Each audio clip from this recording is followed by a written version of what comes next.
Every single witness that I've ever worked with in my 25 years has dreaded going to trial. Every eye in the courtroom watches them, and they watch them walk all the way across the courtroom. Everybody in the courtroom is waiting on you to get up there.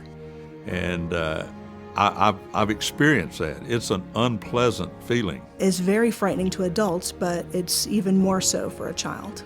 If you're prosecuting these cases, you've looked in the eyes of a child both when they're terrified and when they finally start feeling comfortable talking to you. Anything that we can do to make that courtroom more fair, I don't even use the word friendly anymore, to make it child fair, results in the fair administration of justice, and that's what everyone wants in that courtroom.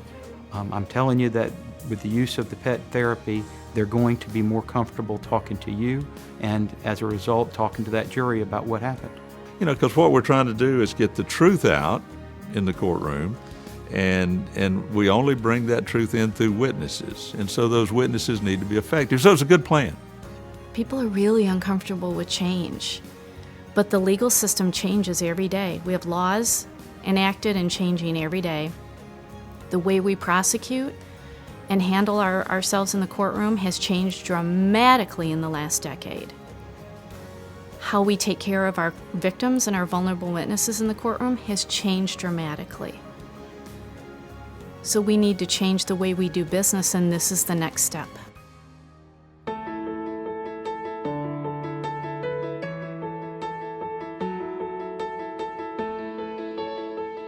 At first I was saying, we don't need dogs in the courtroom. They came to me with the idea, and I said, well, I want to hear some ground rules. I said, well, let's think about this and see how it's going to work. You know, you think about it, and it kind of evolved, and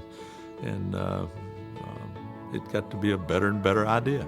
They came back to me with a plan of how it would be done.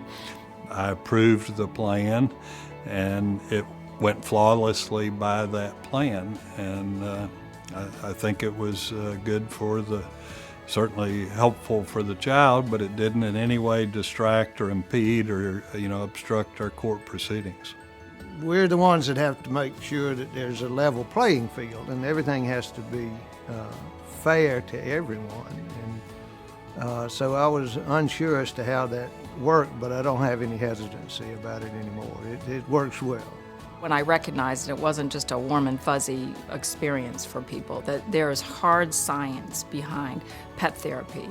And that hard science is what's going to get me better information. And if we're looking for better outcomes, we need better information. And the pet therapy gets me good information.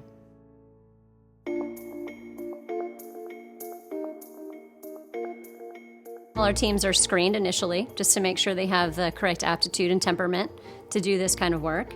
Then they go through a workshop, they do through training classes, a formal evaluation.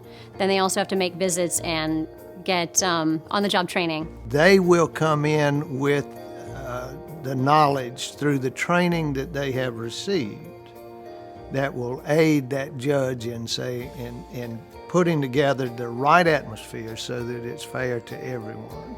As therapy teams, we had to learn more about court procedures and how to work within the courts, and the court folks had to learn more about what the potential of the therapy teams would be and how they might be able to help and not get in the way. We've drafted protocols. We have procedures that differ by county depending on their particular needs, like certain entrances they want them to use, certain elevators, walkways, areas of access.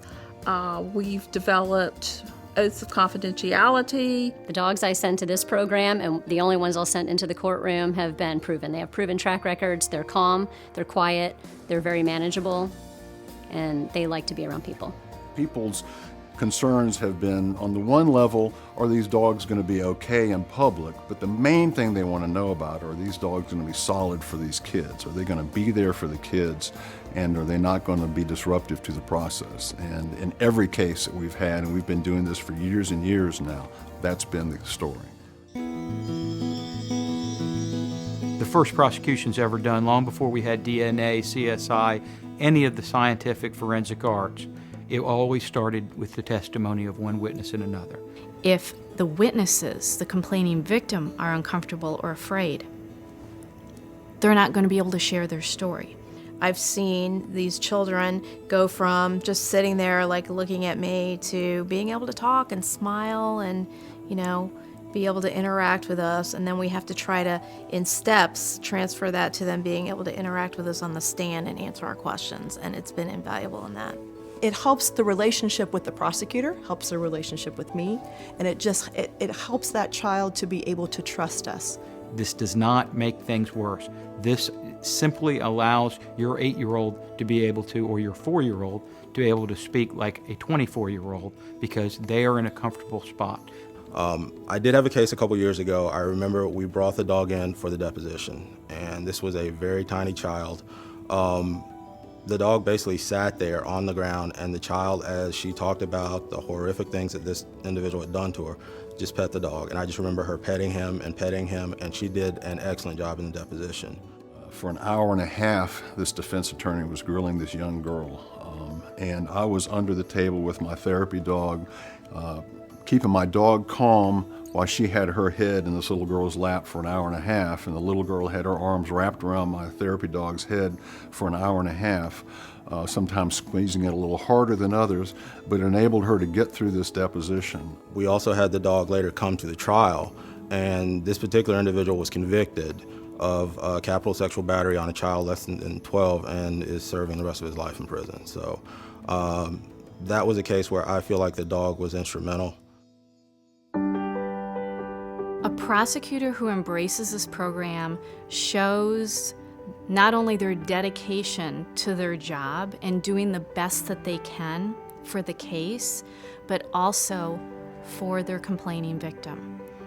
And that is a dual balance that prosecutors have, is to seek the truth, but to also caretake for the victim. If we're able to do this thing that's really able to help our victims out, and we're not creating issues, and there's case law now that says that this doesn't affect a defendant's due process rights, it doesn't affect their right to confront the accuser, I'm totally for it. I mean, I think it's something that if you're able to do, you really should look into, getting involved in one of these programs.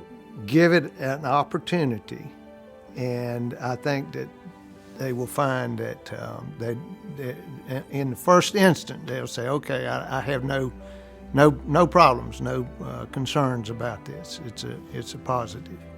Is the therapy animal going to make the child tell an untruth, or going to make the child free to tell the truth? And I don't think the dog will coach a child to lie. So I think it will be a good thing, and I think it will catch on big time all over the country. And a prosecutor will be very negligent if they don't utilize every tool that's available to get the truth to the people that get to decide the truth, which is the jury.